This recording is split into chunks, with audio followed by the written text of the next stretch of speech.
Այսօր ունենք իրավիճակ, երբ որ երևի թե նորանկախ պատմության ընթացքում ամենաշատ քաղաքական մարդիկ են անազատության մեջ, քաղաքական թեմաներով, անգամ մարդիկ, որոնք քաղաքական չեն, օրինակ մեր սրբազանները, հա, իրանց մեծ մասը եւ հոգեվորականները, բայց քաղաքական հետապնդման են ենթարկվում, այսպիսի աբսուրդի մեջ են ապրում։ Մենք եւ Խաչիկ Գալստյանի, եւ Արամ Քոչարյանի, մնացած տարբեր քաղբանտարկյալների ում նկարները այստեղ կան, ում նկարները գուցե չկան, բայց նույնպես նրանք քաղբանտարկյալ են, իրավունքների պաշտպանության խնդիրն ենք բարձրաձայնում եւ բարձրաձայնելու ենք։ Որևէ պատճառ չկա, որ այդ մարդիկ պետք է լինեն անազատության մեջ։ Իհարկե, որևէ մեկը պետությանը չի կարող արգելել իրականացնել քննություն, որը պետք է լինի օբյեկտիվ, եւ դատաներին հնարավորություն տալ այդ քննության արդյունքում իրականացնել արդարադատություն հետազոտված ապացույցների հիման վրա։ Բայց մարդկանց ազատությունից զրկել նմանատիպ օդից վերցրած որևէ իրական հիմք չունեցող հանգամանքներով, որևէ այլ ձև քաղաքական հետապնդումն է եւ այդ մարդկանց եւ մեր հասարակության ընդհանուր առմամբ վնաս հասցնելն է, որևէ այլ նպատակ չկա։ Նորից, այս իշխանությունը, այո, նպատակ է հետապնդում տարբեր քաղաքական ուժերից, տարբեր մարդկանց վերցնելով, անազատության մեջ պահելով, խափանել ըստ էության ժողովրդավարության ընթացքը,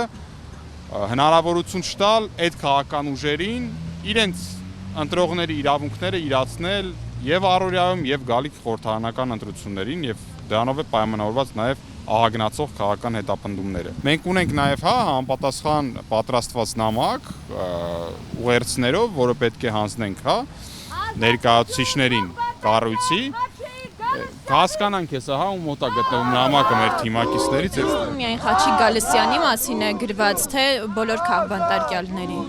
Ընդհանուր առմամբ տեսեք, մենք բարձրաձայնում ենք, ինչպես տեսնում եք, բոլոր քաղաքական բանտարկյալների հարցը։ Մենք այո հատուկ շեշտում ենք այսօր Խաչիկ Գալստյանի, Արամ Քոչարյանի հարցը, որովհետև այդ մեր պարտքն է, մեր կուսակիցներն են։ Մենք այո, իրենց անունը գուցե առաջինը նշելով շարունակում ենք այս բոլոր մարդկանց պատկերներով եւ անուններով եւ միանում ենք բոլոր այն անձանց, որոնք նաեւ իրականացնում են իրավունքի պաշտպանություն, բարձրաձայնում են իրավունքների խախտման մասին, նաեւ այլ անձանց մասով։ Մենք չեմ ուզում ասել ի տարբերություն այլ անձանց բան եւ այլն, բայց ամեն դեպքում մենք այս մասով քաղաքական բանտարկյալների մեջ ոչ լավ, ոչ վատ ենք անում, ոչ էլ մեր եւ ձեր ենք անում, բայց այո, Խաչիկ Գալստյանի եւ Արամ Քոչարյանի անունները գուցե թվարկելուց նշում ենք առաջինը, ոչ թե որովհետեւ նրանք տարբեր են, այլ զուտ որովհետեւ մեր կուսակիցներն են, դա նաեւ մեր պարտքն է։ Այս առումով էս է իմ երևի, ասածը, որ կուզենայի ասել, կարծում եմ, որ ժողովրդավարական հասարակությունում նմանատիպ պայքարը չպետք է դադարի եւ եթե մենք մեր համար դառնա սովորական քաղաքական բանտարկյալների առկայությունը, քաղաքացիական իրավունքները ուղղակի կմնան թղթի վրա եւ երբեք իրականություն չեն դառնա Հայաստան։